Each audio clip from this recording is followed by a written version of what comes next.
युद्ध में कीमत चुकानी पड़ती है। हारने वाला तो चुकाता ही है, युद्ध थोपने वाला भी हर्जाना भरता है। यह कीमत इंसानों की होती है, इंसानी बस्तियों की होती है, आबाद मुल्कों के बर्बाद होने की होती है। और इस क्रूर सच्चाई के बावजूद भीषण बर्बर लड़ाई से इतिहास पटा पड़ा है। इन्हीं में से एक युद्ध की गवाह पूरी दुनिया मौजूदा दौर में बन रही है। रूस यूक्रेन का युद्ध, यह युद्ध खत्म होने के बजाय भड़कता जा रहा है। रूस यूक्रेन से अलग कई फ्रंट पर बारूदी तपिश महसूस की जा रही है। आज की टेलीसीरीज में यही जानेंगे कि युद्ध का खामियाजा कैसे कई पीढ़ियों को भुगतना पड़ता है। टेलीसीरीज बारूद लोग वर्ल्ड ऑफ एशेस के इस एपिसोड में देखिए खंडहर, रबल ऑफ ट्रबल।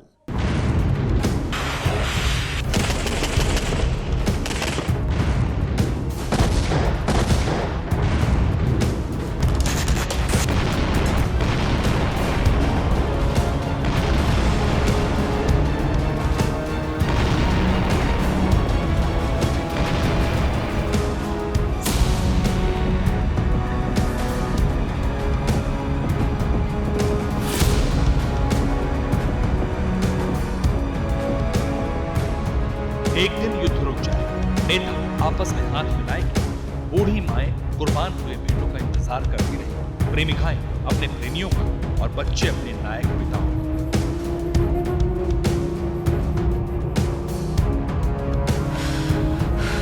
सबसे वो कर रही हूँ।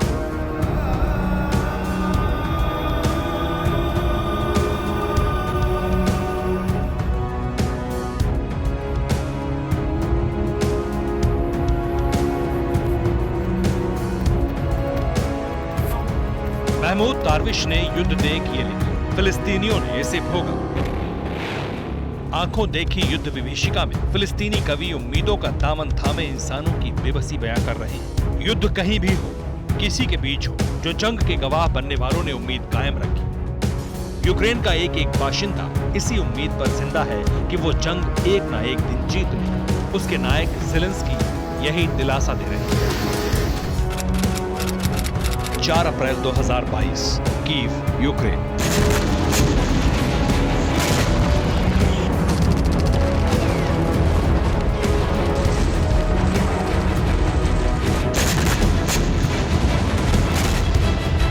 पहले नाम लिखा, फिर जन्म की तारीख, फोन नंबर और आखिर में पता। नन्ही वेरा की पीठ पर इतना ही लिख पाई मां साशा। 5 साल की बच्ची की पीठ पर इसके बाद लिखने की जगह भी नहीं बची।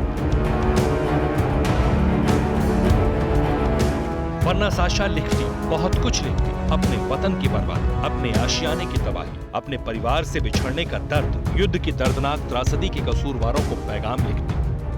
अफसोस कि वेरा की मां की ख्वाहिशें अधूरी रही।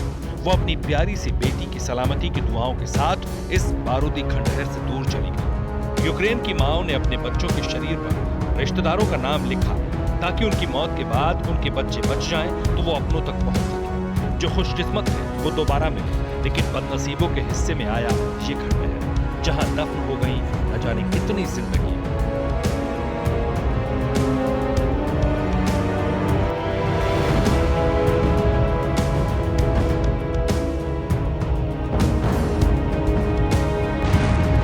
सौ दिन के युद्ध में आधा यूक्रेन खाक में मिल चुका है। यूक्रेन के जिन शहरों की शक्ल बदल गई, उनके नाम हैं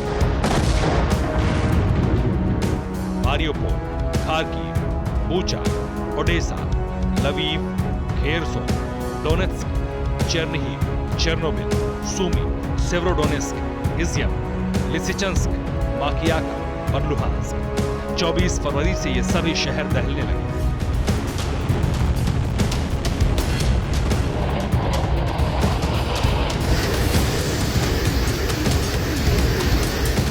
यूक्रेन पर बारूद और बम का ऐसा प्रकोप टूटा कि वीरानगी छा गई। बियाबान, शहर और खंडहर से दर्द और सिसकियां सुनाई।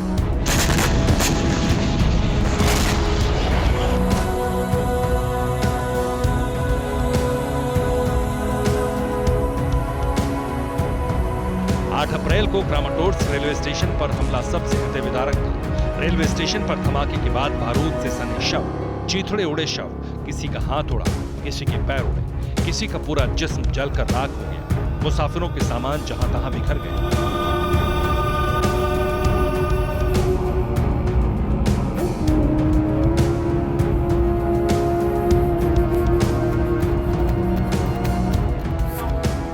वायु मिसाइल का कहर देखकर दुनिया दहल गई। भयानक रॉकेट अटैक का ऑर्डर रूस के सबसे क्रूर कमांडर ने दिया था, जिसका नाम अलेक्जेंडर ड्रोर्निकोव बताया गया।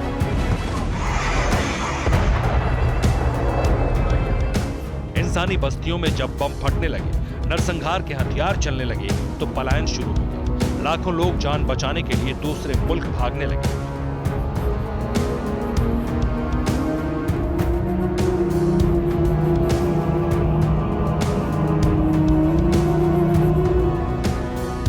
युद्ध ने यूक्रेन का सब कुछ छीन लिया। युद्ध की असल कीमत यूक्रेन में सिर्फ और सिर्फ आम इंसानों ने चुकाई। यह कीमत सिर्फ जिंदगी भर की कमाई नहीं थी। इस जंग में मिले जख्मों का हिसाब कभी नहीं लगाया जा सकता। युद्ध का मारा यूक्रेन अकेला मुल्क नहीं है। दुनिया के कितने देश जंग में खंडहर बन गए, देखिए।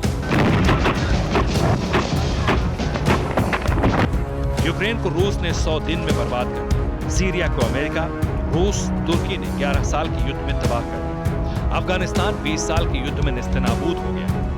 10 साल लंबी लड़ाई के बाद इराक को अमेरिका ने कहीं का नहीं छोड़ा। लीबिया 4 फ्रंट वॉर में पूरी तरह तबाही के कगार पर है।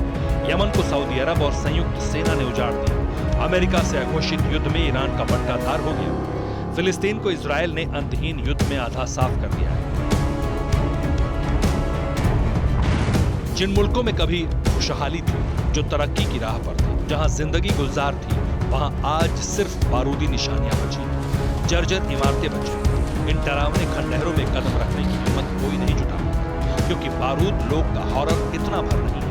बारूदी बैटल ग्राउंड में चिंगारी कब भड़क उठे, कोई नहीं जानता।